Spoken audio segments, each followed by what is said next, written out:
Tariff tariff tariff 100% tariff 100% tariff. Trump के शपथ ग्रहण वाले दिन से यानी 20 जनवरी से ये लाइनें सुर्खियों में गूंज रही हैं।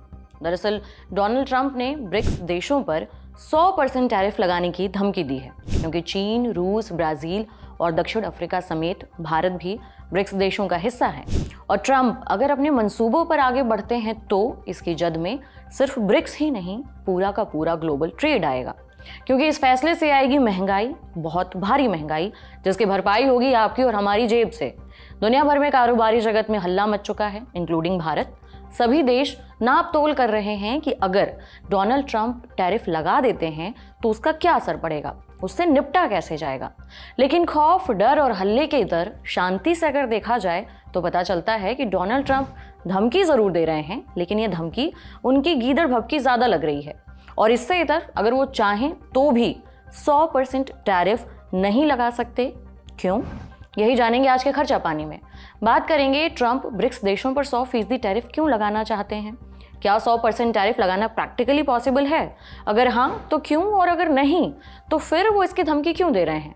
और ट्रंप की टैरिफ पॉलिसी से लड़ने के लिए भारत क्या तैयारी कर रहा है। नमस्कार, मेरा नाम उपासना है और आप देख रहे हैं द लंदन टॉप का डेली फाइनेंशियल बुलेटिन खर्चा पानी। Brought to you by ITIL।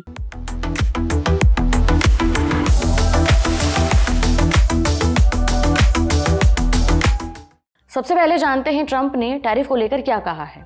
20 जनवरी को उन्होंने शपथ ली और राष्ट्रपति बनते ही ब्रिक्स देशों पर 100% टैरिफ की धमकी दे दी। उन्होंने ओवल ऑफिस में रिपोर्टर से बातचीत में कहा, अगर ब्रिक्स देश ऐसा करना चाहते हैं तो करें, ठीक है, लेकिन हम उन पर कम से कम 100% टैरिफ लगाएंगे। अगर वो ग्लोबल ट्रेड में डॉलर के यूज को कम करने के बारे में सोचते भी हैं तो उन पर 100% टैरिफ लगा होगा। आपको बता दें कि ब्रिक्स 10 देशों की सरकारों का एक समूह है, जिसका रूस, इंडिया, चीन, south Africa, Egypt, Ethiopia, Indonesia, Iran और यूएई हिस्सा हैं।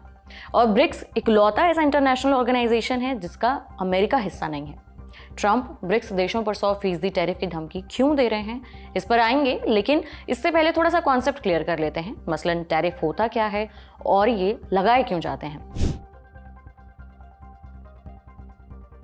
कोई भी कारोबारी अपने बिजनेस के लिए दूसरे देशों से भी कुछ सामान मंगाता है। इसके एवज में जो पेमेंट होता है उसका कुछ फीसदी हिस्सा उसे टैक्स के तौर पर देना पड़ता है।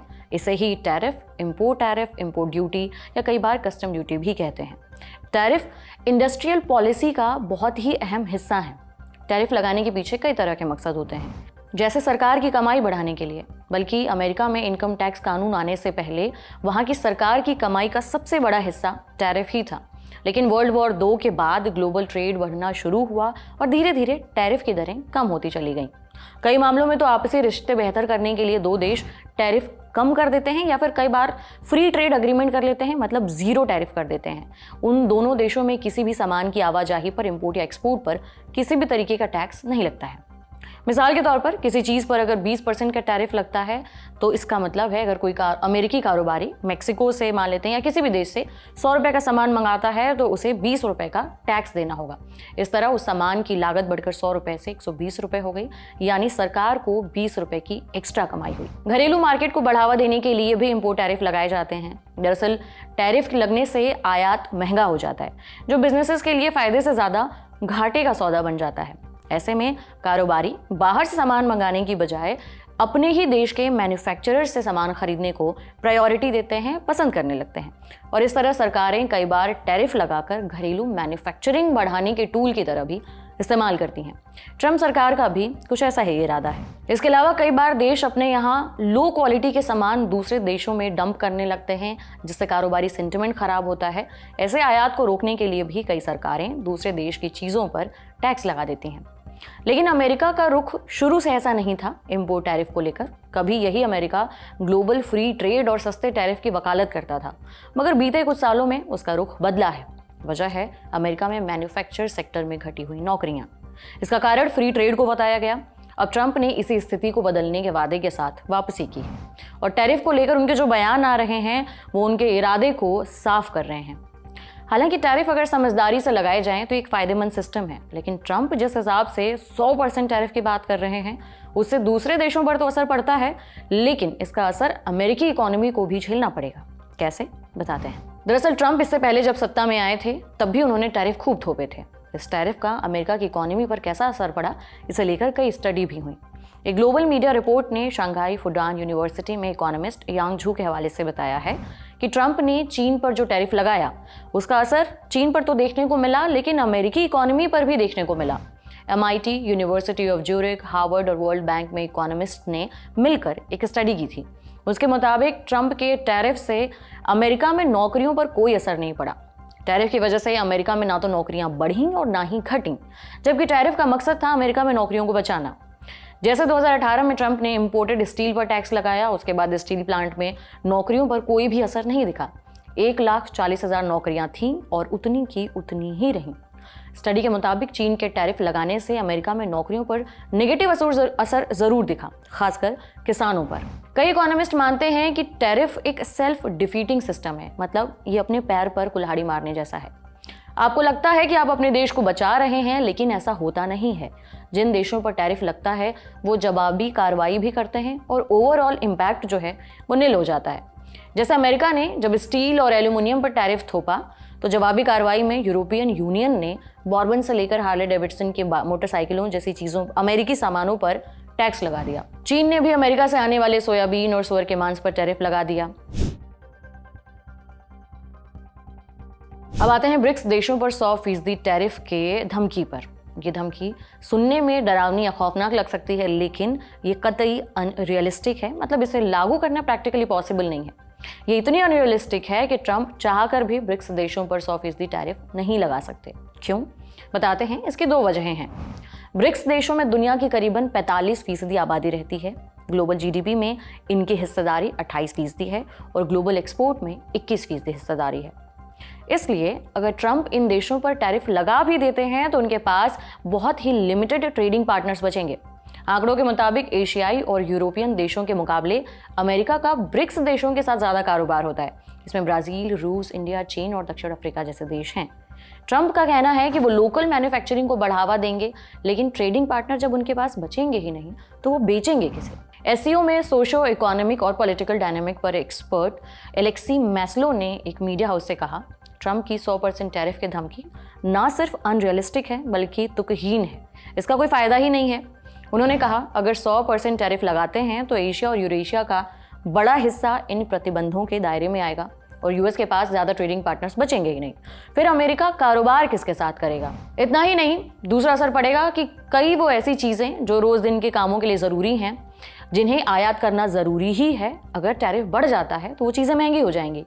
अमेरिकी सरकार के आंकड़ों के मुताबिक US ने 2022 में सबसे ज़्यादा कच्चा तेल, $199 अरब की कीमत का, $159 अरब की कीमत की कारें, $116 अरब की कीमत के ब्रॉडकास्टिंग इक्विपमेंट, $108 अरब की कीमत के कंप्यूटर्स और 91.3 अरब की कीमत के पैकेज्ड मेडिकामेंट्स मंगाए थे। और दिलचस्प बात यह है कि सबसे ज़्यादा आयात चीन के साथ हुआ है, चीन जो ब्रिक्स देशों का हिस्सा है।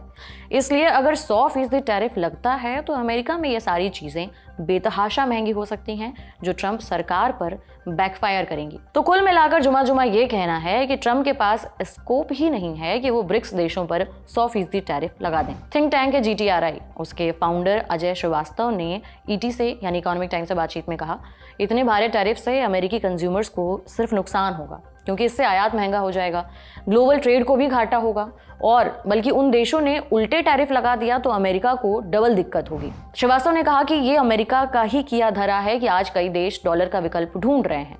अमेरिका को इस बारे में सोचना चाहिए कि आखिर ये देश डॉलर का विकल्प क्यों ढूंढ रहे हैं।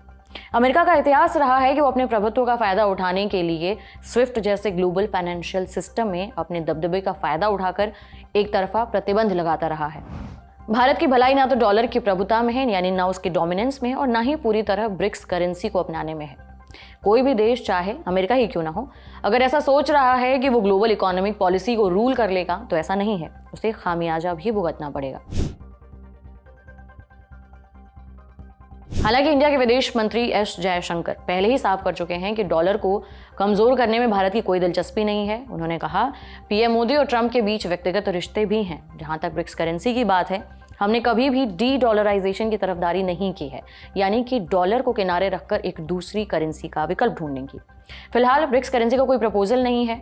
अमेरिका हमारा सबसे बड़ा ट्रेड पार्टनर है, डॉलर को कमजोर करने में हमारी कोई दिलचस्पी नहीं है। लेकिन फिर भी भारत को किसी भी तरह के टैरिफ बैन के लिए या किसी तरह की टैरिफ के फैसलों के लिए तैयार रहना चाहिए, ताकि 100% ना सही कुछ फीसदी भी टैरिफ लगे तो भी भारत उसके लिए तैयार हो और उसका असर भारत की इकोनॉमी पर, यहाँ के एक्सपोर्टर्स पर ना पड़े, जैसे कि भारत ने पहले भी किया है। अजय श्रीवास्तव ने कहा, भारत को एक अपनी local currency trading system develop करना चाहिए। इससे पहले 2018 में जब अमेरिका ने स्टील और एल्यूमिनियम पर टैरिफ लगाई थी, तब भारत ने भी अमेरिका के 29 सामानों पर टैरिफ लगा दिया था। हमने घाटा नहीं होने दिया, रेवेन्यू की भरपाई हो गई। श्रीवास्तव ने कहा, इस तरह के झटपट उपायों से पता चलता है कि भारत बैलेंस रहकर भी अपने ट्रेड को बचा सकता है। उन्होंने आगे कहा कि वैसे तो अमेरिका ऐसा कुछ करेगा नहीं, लेकिन अगर करता है तो भारतीय एक्सपोर्टर्स को ऑटोमोबाइल, टेक्सटाइल और फार्मा प्रोडक्ट्स पर हाई कस्टम ड्यूटी चुकानी पड़ सकती है। बहरहाल आज के बुलेटिन में इतना ही। जाते जाते एक जरूरी सूचना, दी लल्लन टॉपर 26 जनवरी से शुरू हो रहा है विशुद्ध मिडिल क्लास डकैती का सस्ता, सुंदर, काम चलाऊ शो, जिसका नाम है मध्यम वर्गीय। हर रविवार दोपहर 1 बजे आने वाले शो में होंगी मिडिल क्लास के आचार विचार, जुगाड़, जिम्मेदारी, रिश्तेदारी के साथ चालाकियों, नादानियों, परेशानियों की बातें। आपके मजे का प्रबंध खास है, क्योंकि मिडिल क्लास में क्लास है। आप देख रहे थे खर्चा पानी। कैसा लगा आज का एपिसोड हमें जरूर बताएं कमेंट बॉक्स में। बाकी अन्य खबरों के लिए देखते रहिए दी लल्लन टॉप। शुक्रिया।